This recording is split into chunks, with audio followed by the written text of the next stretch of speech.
आज द्रौपदी भगवान का ध्यान कर रही हैं। जैसे ही द्वारिकाधीश कन्हैया ने अपनी बहन की पुकार सुनी है, नंगे पैरों ही दौड़ पड़ी भगवान। यदि बहन अपने भाई को याद करे, भाई चाहे जैसी भी स्थिति में हो, बहन के लिए हमेशा तैयार रहता है। भगवान कन्हैया ने जब अपनी बहन की पुकार को सुना, दौड़ते हुए पहुंच गए। क्या देखा कि द्रौपदी अपनी सभा में लाज लुटती हुई देख रही है। एक हाथ से द्रौपदी अपनी साड़ी खूब पकड़ी थी, एक हाथ ऊपर किए थी। भगवान ने कहा कि खुद पर अब भी भरोसा है द्रौपदी को। द्रौपदी को लगा कि बहुत देर हो रही है। दोनों नेत्र बंद कर लिए। द्रौपदी हाथ जोड़ के खड़ी हो गई है। मुरलीधर, आज आपको आना होगा कन्हैया। जैसे ही देखा द्रौपदी को भगवान श्याम सुंदर ने कि अब तो हमारी बहन हम पर निर्भर है। भगवान कन्हैया ने उस साड़ी को चीर में बदल दिया। वो साड़ी इतनी लंबी हो गई कि दुशासन बहुत देर से साड़ी को खींच रहा है, पर दुशासन ने द्रौपदी को वस्त्रहीन नहीं कर पाया। परास्त हो करके जमीन पर गिर जाता है। दुर्योधन समझ गया कि यहाँ पर कन्हैया आया हुआ है और किसी में इतनी ताकत नहीं है। द्रौपदी भी समझ गई कि कृष्ण आ चुके हैं। मामा शकुनी ने दुर्योधन की ओर इशारा किया, देख क्या रहे हो, तुम्हारा अपमान किया है द्रौपदी ने। भगवान कन्हैया ने पांडवों की ओर इशारा किया है, गर्दन झुकाए खड़े हो, शर्म नहीं आ रही है, पत्नी की लाज जा रही है, तुम मर्द बन रहे हो। एक ही इशारे पर वहां महाभारत छिड़ जाता है।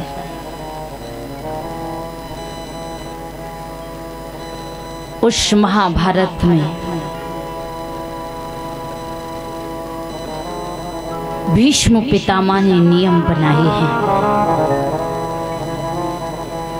बताया है कि सूर्य उदय होने के बाद महाभारत प्रारंभ किया जाएगा। सूर्य अस्त होने से पहले बंद कर दिया जाएगा।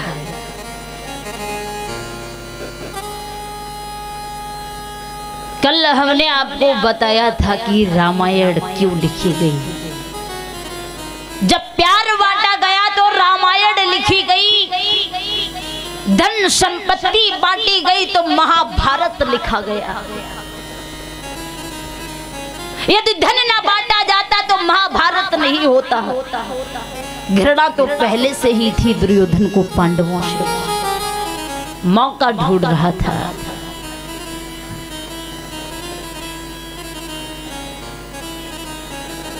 महाभारत में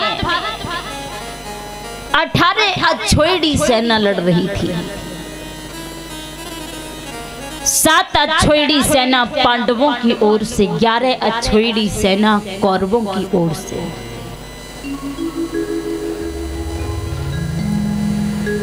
बताया जा रहा है कि एक अछोड़ी सेना में संख्या कितनी होती है। एक अछोड़ी सेना में संख्या कितनी होती है?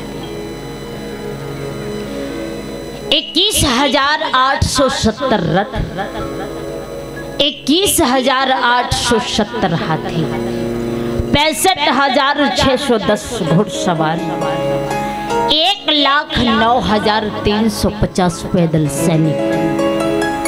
एक अछोड़ी में जब इतनी सेना होती थी, पांडवों की ओर से 7 अछोड़ी सेना, कौरवों की ओर से 11 अछोड़ी सेना, लेकिन फिर भी कौरवों की विजय क्यों नहीं हुई? जानते हो क्यों? कि ये महाभारत कोई युद्ध नहीं, ये धर्म और अधर्म की लड़ाई थी। सत्य और धर्म के रास्ते पर जो भी चलता है, विश्वास के साथ, ये बात हम कह रहे हैं, हमेशा विजय आपकी होगी। धर्म के रास्ते पर यदि चलोगे तो मन में जरा भी या लालच या बेईमानी, कपट किसी के प्रति हुआ, कभी विजय नहीं हो सकती है जीवन में।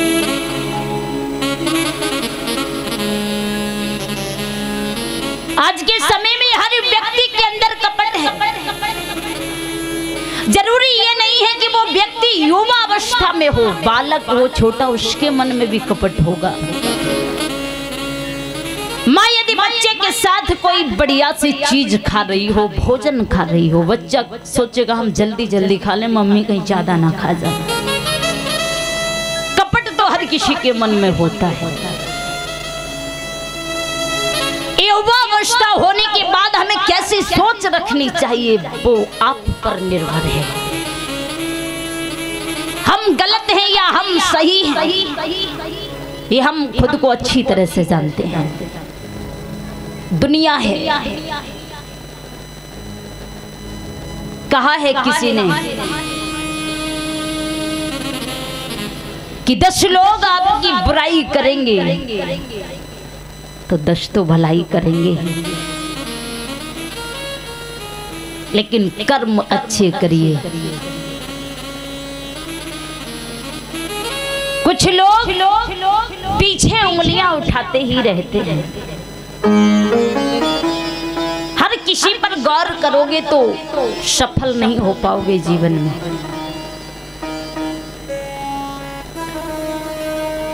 भीष्म पितामह ने कहा है दुर्योधन से कि इस महाभारत के युद्ध में हम तुम्हारी हार नहीं होने देंगे।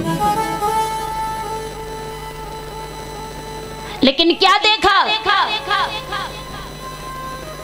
कि पहले ही दिन के महाभारत के युद्ध में कौरवों की हार होने लगी। दुर्योधन ने जवाब दिया, भीष्म पितामह हम ये क्या देख रहे हैं? आपने कहा था कि हम तुम्हारी हार नहीं होने देंगे, आपको पराजित नहीं होने देंगे, लेकिन हम ये क्या देख रहे हैं? हमारा ही अपमान हो रहा है आपके होते हुए। भीष्म पितामह बहुत बड़ी बलशाली थी। उस महाभारत के युद्ध में जब कौरवों की सेना मारी जाने लगी तो दुर्योधन को बड़ा कष्ट हुआ। भीष्म पितामह ने दुर्योधन को समझाया, चिंता न करो, कल के महाभारत के युद्ध में 5 पांडव मारे जाएंगे।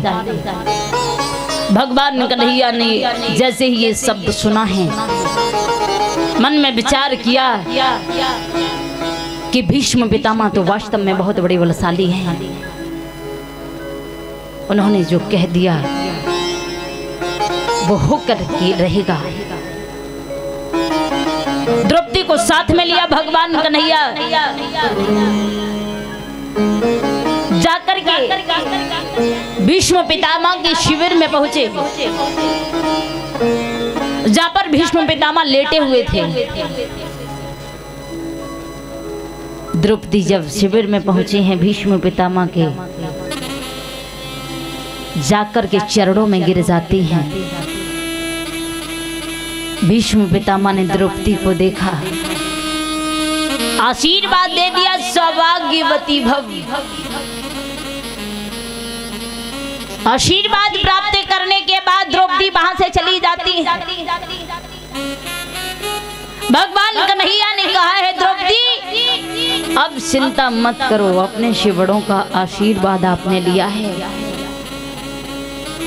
कोई कुछ नहीं बिगाड़ सकता है। याद रखो, घर से जब भी कहीं बाहर जा रहे हैं आप, घर में बुजुर्ग माँ बाप हैं, उनके पैर छूने के बाद ही, उनका आशीर्वाद लेने के बाद ही जाया करो। आज सवेरा जब हुआ है तो महाभारत फिर से प्रारंभ हुआ। भीष्म पितामह ने मन में विचार किया, क्या करें? हमने द्रौपदी को आशीर्वाद दे दिया, पांडवों को हम मार नहीं सकते, और दुर्योधन से हमने वादा कर दिया है, लेकिन समझ नहीं आता है अब क्या करें। संगति हमेशा अच्छे लोगों की करिए, अच्छे लोगों के साथ रहोगे तो समाज के लोग आपकी प्रशंसा करेंगे। कहा जाता है जैसे के साथ रहोगे आप वैसे ही बनोगे। कौरवपति दुर्योधन ने मामा शकुनी की संगति की थी, अर्जुन ने भगवान कृष्ण की, और जिसके साथ भगवान कन्हैया या भगवान श्री राम जी हो, भला उसका कौन क्या बिगाड़ सकता है। आज द्रोणाचार्य कृपाचार्य जी बैठे हुए हैं, मन में विचार किया क्या करना चाहिए। द्रोणाचार्य ने भीष्म पितामह से कहा है कि आज के युद्ध में हम भी सम्मिलित होंगे। जाकर के पहुंच गए, भगवान कन्हैया ने गुरु द्रोणाचार्य को देखा, भयभीत हो गए कि यदि गुरु द्रोणाचार्य ने अपने बाणों का प्रयोग किया तो पांडव बच नहीं पाएंगे। युधिष्ठिर के पास में भगवान पहुंच गए, जवाब दिया है, युधिष्ठिर यदि आप खुद को अपने भाइयों को सलामत रखना चाहते हैं तो एक बार आपको झूठ बोलना पड़ेगा। युधिष्ठिर ने जवाब दिया है, हम धर्मराज हैं, धर्म पर चलते हैं, हम कभी झूठ नहीं बोल सकते, चाहे हमारी जान ही क्यों न चली जाए। अब भगवान कृष्ण बड़े हैरान हैं, क्या करना चाहिए। हमने अपनी बहन को स्वागिन होने का वरदान दिया है, बहन की रक्षा करने का हमारा अधिकार बनता है। भगवान कन्हैया पहुंच गए, अर्जुन से कहा है क्या करें।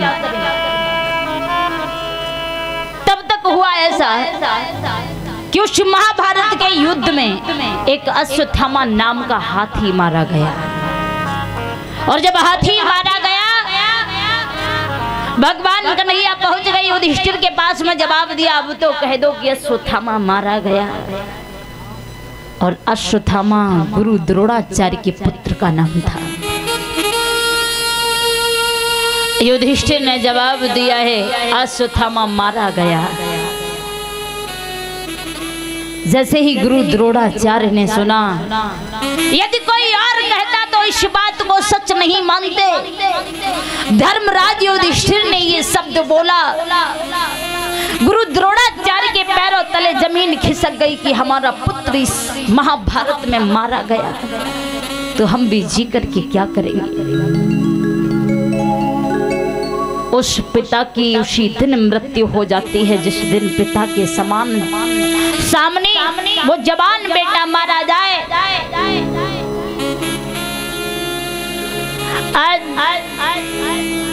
गुरु द्रोणाचार्य हर बाणों की पीड़ा को सहते रहे, लेकिन उन्होंने किसी बाण का प्रयोग नहीं किया। गुरु द्रोणाचार्य भी मारे जाते हैं, कृपाचार्य भी मारे जाते हैं, धीरे धीरे सारी सेना मारी गई। कौरवपति दुर्योधन के सभी भाई मारे गए। भीष्म पितामह ने मन में विचार किया, अब क्या करें हम। भीष्म पितामह जाते हैं महाभारत के युद्ध में।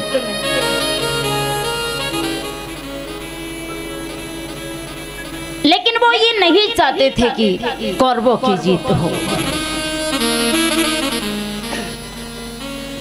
वो भी सच्चाई के पथ पर चलने वाले थे। अर्जुन ने भीष्म पितामह को बाण मार मार करके उनके तन को घायल कर दिया। आज बाणों की सैया पर लेटे हैं। भीष्म पितामह अर्जुन को जवाब दिया है, हे अर्जुन, हम इस महाभारत को अंत तक देखना चाहते हैं, इसलिए हमारे सिरहाने एक तकिया और लगा दो। अर्जुन ने बाण मार करके बाण की भीष्म पितामह को तकिया लगाई है। सरसैया पर लेटे हुए भीष्म पितामह महाभारत का युद्ध देख रहे हैं। उन्हें इच्छा मृत्यु का वरदान प्राप्त था, इसलिए वो मर नहीं सकते। वो जब चाहते तब अपने प्राणों को त्याग सकते थे। आज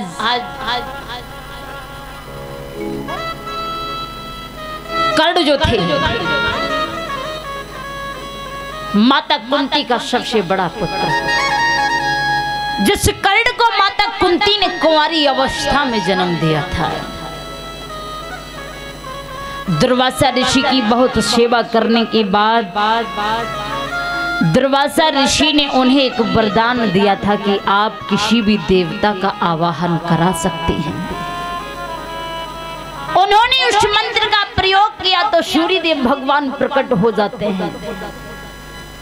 माता कुंती ने कहा कि हम आजमाना चाहते थे कि हमारे बुलाने से कोई देवता आ भी सकते हैं या नहीं। सूर्यदेव भगवान ने कहा है, यदि आपने हमें बुलाया है तो हम खाली हाथ नहीं जाएंगे।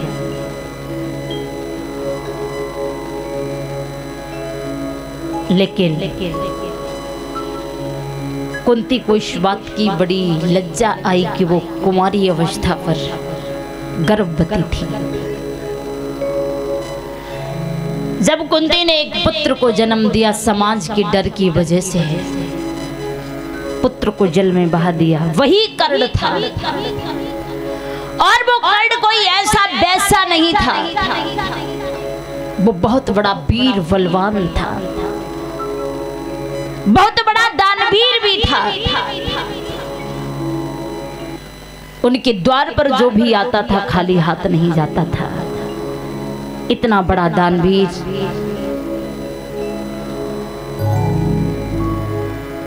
इधर उस महाभारत के युद्ध में कर्ण को सेनापति बनाया गया।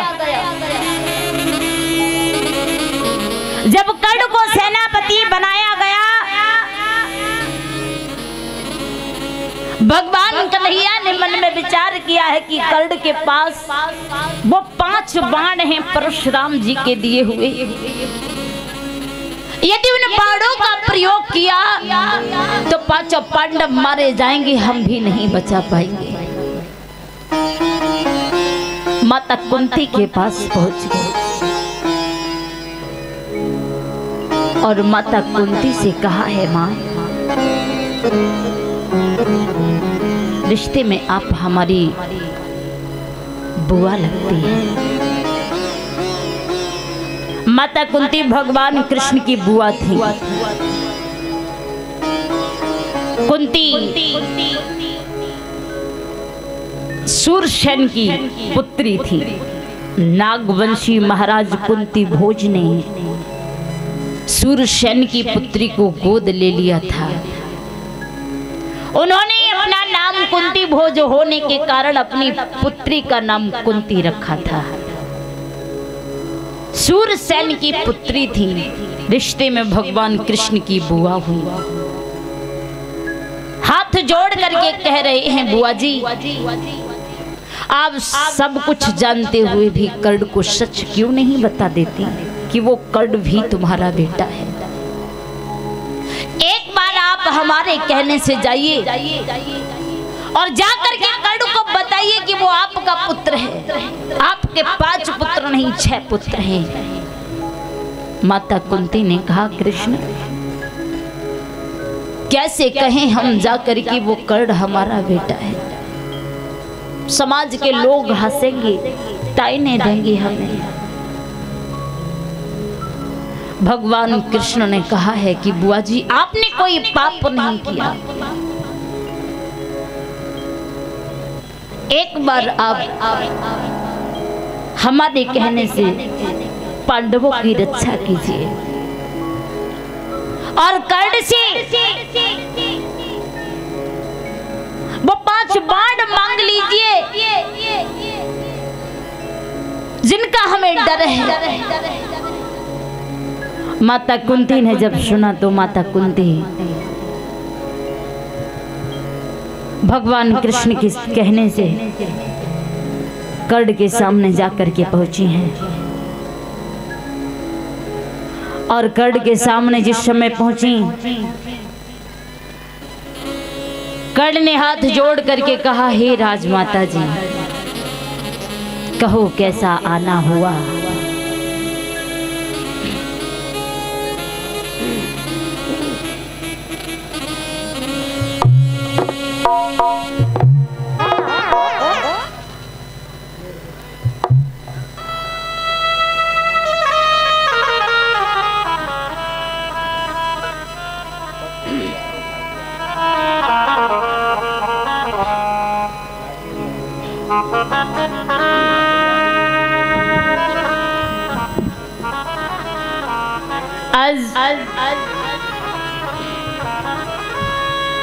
माता कुंती को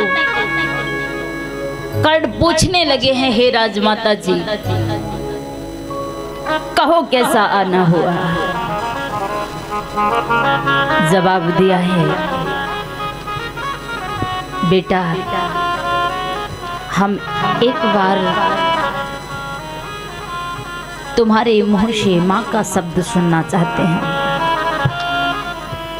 जब ये सुना जवाब दिया कर्ण ने माँ आप हमारी माँ हैं क्या। माता कुंती ने कहा हाँ। कर्ण ने जवाब दिया माँ यदि आप हमारी माँ हैं तो आप कैसी माँ हैं। जब समाज के लोग हमें ताने दे रहे थे, हमें सूत पुत्र कह रहे थे, तब आप कहाँ थी। एक बार झूठ बोल दिया होता कि मैं तुम्हारा पुत्र हूँ तो समाज के लोग हमें इस तरह से ताने नहीं देते। माँ हम इस बात को कैसे माने कि तुम हमारी माँ हो। कोई सबूत है आपके पास। माँ बड़ी लज्जित हुई, रोने लगी वो माँ। जवाब दिया है लाला बस यही तो डर था कि हम तुम्हें कैसे सच बताएं।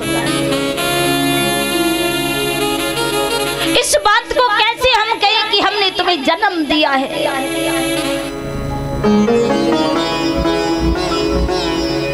आज कर्ण बड़ी दुखी है।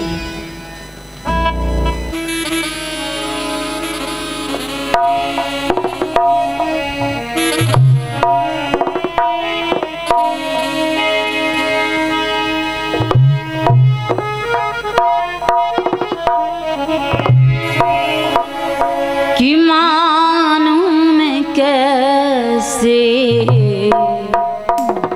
तू मेरी माँ है।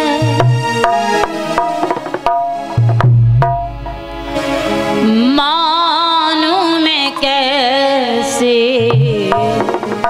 तू मेरी माँ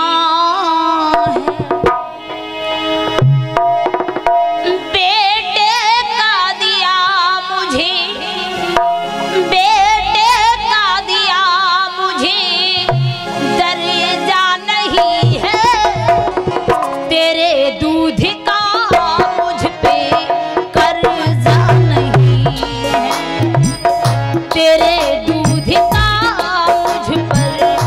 कर्जा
माँ हो, जो तुम हमें अपने आंचल का दूध ना पिला सकी और तुम खुद को हमारी माँ कहती हो, तुम हमें अपनी ममता ना दे सकी और तुम खुद को हमारी माँ कहती हो। कैसी माँ हो आप?